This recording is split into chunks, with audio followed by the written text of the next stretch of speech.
NFL is down to its final four. It's time to recap the divisional round of the 2024 NFL playoffs. We're going to start things off with Texans Ravens, which of course occurred Saturday night on ABC and ESPN. They were tied 10-10 at the half. Houston's only off a touchdown in the game, I should say, was not even an offensive touchdown. It was a special teams touchdown. Baltimore turns around, destroys them 24 to nothing in the second half to win the ball game. And I have said, really, for the last 2 months, the Ravens, to me, out of all the teams in the NFL, even over Kansas City and over Philadelphia points when they were 10-1, the Ravens look like a Super Bowl team. They remind me a lot of last year's Eagles team. Now, whether they can finish it off like the Philadelphia team remains to be seen, but they are blowing people out. I mean, from the Lions to the Seahawks to the Niners, they dismantled almost everybody they played. And the games that they lost, the most meaningful one was, of course, the Browns game, week 10, when Deshaun Watson had that incredible comeback in the second half. They were up 2 touchdowns in the fourth quarter. They just blew that lead. And ever since, the Ravens have not looked back. They've really only been in one close game. There was the Rams game in which they won in overtime, which seemed to catapult the team. I thought, they had a little bit of first half rust from resting, against Pittsburgh and then having the bye week. But even without Mark Andrews, who will now be back for the AFC Championship game to go against Kansas City, I thought Baltimore would just dominate the second half. Now, I thought there was a chance. The Ravens secondary is not great. I thought CJ Stroud would have a better game than he had week one. He really did not. CJ Stroud reverted back to what he is, which is a rookie. It's why I said CJ Stroud would not win the MVP. The Texans won, 9, 10 games. I know he missed one or two, but there was 3, 4 weeks in there where CJ Stroud did not have a good stretch. They almost lost to Denver. They almost lost to Arizona. And I think Baltimore, really showed them different schemes, zone, man, blitz, everything in between. And Houston's offense just could not get out of the mud. I thought Houston could cover the 9.5, so I whipped on that. Again, I thought there was a chance they get some big plays down the field. Now, I loved Green Bay plus 9.5 against San Francisco, and I'm going to be honest with you, I was rooting for the Packers. You guys know, as an Eagles fan, I'm not a big fan of the San Francisco 49ers. And what I saw on Saturday night on Fox, Kevin Burkhardt, Greg Olsen, who did a great job calling that game. And I don't care if it was raining.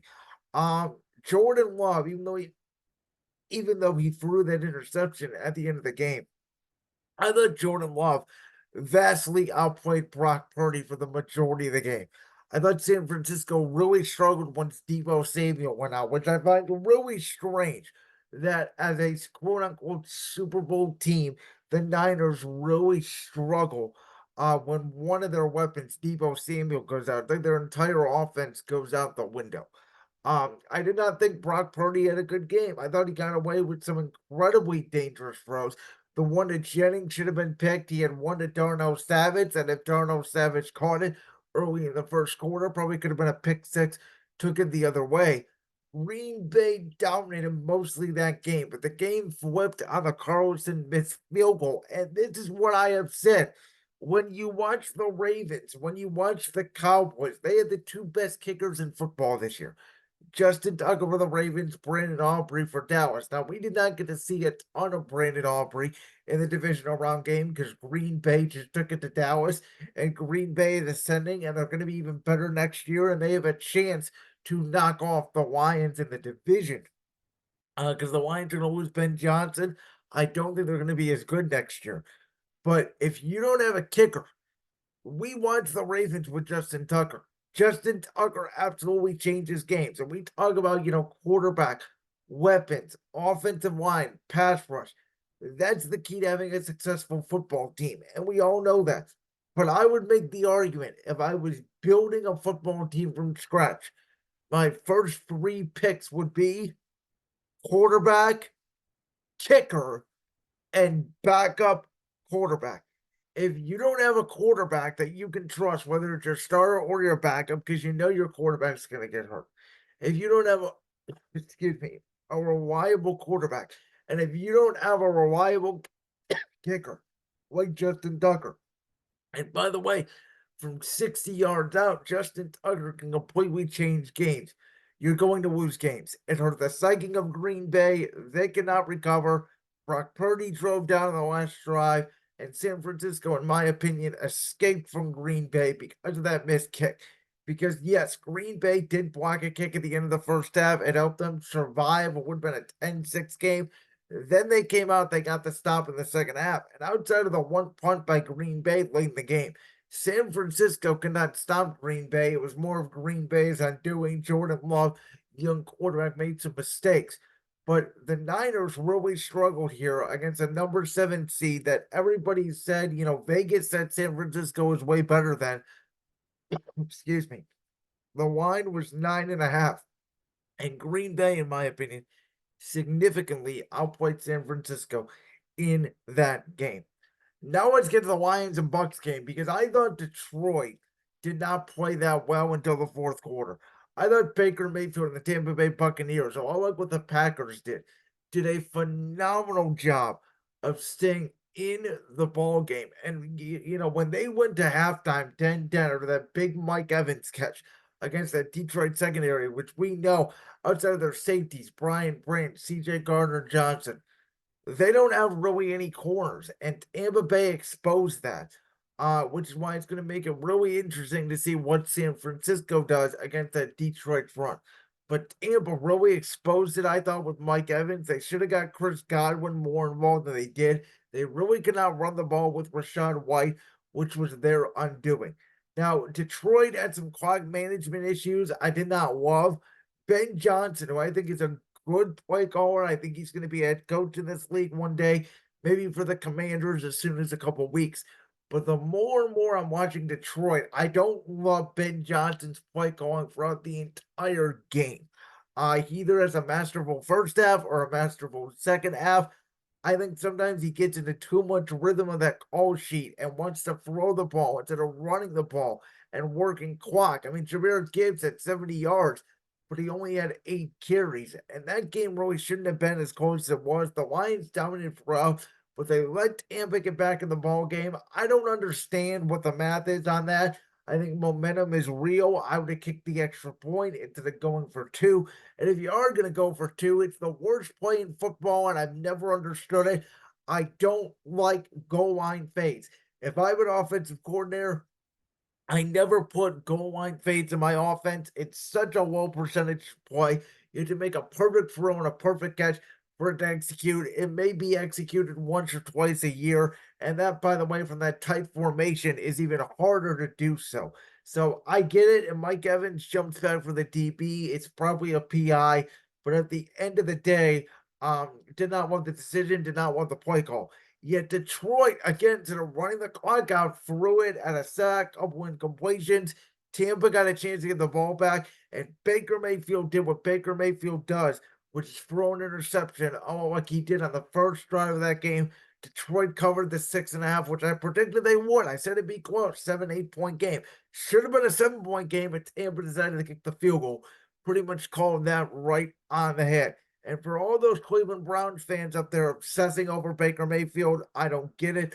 Deshaun Watson is your quarterback now. But let's get to Kansas City Buffalo because I had Buffalo at -2.5. And for a lot of that game, I felt comfortable. First half of that Buffalo really dominated the game offensively, even though Kansas City matched them. And we saw Taylor Swift and Travis Kelce's brother Jason up there celebrating in the booth after the Travis Kelce touchdown. But Buffalo really controlled most of the first half. Then they got into, for some reason, they got away from their running game. It was Josh Allen hero ball. It was the 6-6 Buffalo Bills instead of the 5-6-0, whatever they were down the stretch to end the season. Buffalo. Josh Allen for I think it was 45 pass attempts, only 12 rushing attempts, and Josh did a lot with his legs, but they did not get James Cook involved. You saw they were scared of giving the ball back to Patrick Mahomes. which I get it. They had a lot of linebackers out, they had a lot of injuries on defense, but their offense was making or their defense, excuse me, was making some good stops in the second half. For the record, on the McCole Hardman fumble, I think it is the right call to have a touchback to have the ball go through the end zone. And I'm an offensive guy, and a lot of offensive guys don't like the rule. What I say is hold on to the football. It's hard enough to play defense as it is. You got to give the defense some sort of reward. So, quick take on that. But at the end of the day, I thought again, Buffalo, Sean McDermott, they were so scared of Kansas City getting the ball back, and they did not run their offense to their full potential. It was a lot of Josh Allen hero ball. The throw from like the 10-yard line to the other 20 to Stephon Diggs was a great throw. If Diggs hangs on, we may be having a different conversation. But what Kansas City did was they ran the ball with Isaiah Pacheco, and Buffalo really struggled to stop that in the second half. They used their offensive line to their advantage. Their tackles, who have struggled all regular season, did not give up a pressure yet in the postseason. And it is really the heart of the champion. And we said if you give Kansas City 2.5 points, I'm really worried about it. I thought Buffalo was the better team. Buffalo has Kansas City's number in the regular season, but in the postseason, you can never doubt Patrick Mahomes and Andy Reid. Now we get to championship weekend. I will give my picks on Thursday, my best bets for those two games. And with only two games left in the regular season, I may throw in a potential, parlay of, a player prop or two there just to get your odds a little bit better. As of course, we only have 3 games left, 2 games on Sunday, and then the Super Bowl. I'll tell you right now, I'm leaning towards the two home teams, Baltimore and San Francisco. Though that Kansas City Detroit, which kicked off the season and could be the Super Bowl at the end of the season, especially if Deebo Samuel does not play. I think things potentially line up for the Lions, and I again am very wary about, even though I think Baltimore is the better team. And we know Kansas City struggles this year, but in my opinion, you can never discount Andy Reid, Patrick Mahomes. I think it's a very tough call to make on both these teams. We said if the Lions can clean up their act, which they got to break, in my opinion, from Dallas and Philadelphia both choking. We now know both of those teams are bringing back both of their head coaches. In Philly's case, I think it was the right move. In Dallas's case, I think it was the wrong one. I think we've seen Mike McCarthy's ceiling, and in Nick Sirianni's case, you don't make the Super Bowl and completely collapse the next year. It's more of a fluke thing. And I think Nick is a very good head coach. But at the end of the day, Detroit got a break by Dallas and Philadelphia losing out. They then became the second best team in the conference. San Francisco is vulnerable this year. They're not as vaunted as people think. The defensive line barely got pressure on Jordan Love in that game. Kansas City is vulnerable this year. They have the heart of the champion. But this, to me, looks like the Ravens' year of destiny. Though I said that about the Philadelphia Phillies when they were in the MLB playoffs, and what happened? They lost to the Arizona Diamondbacks. So we will find out on Thursday. Like that clip from the Brands World podcast? If so, make sure you go down there and hit that subscribe button.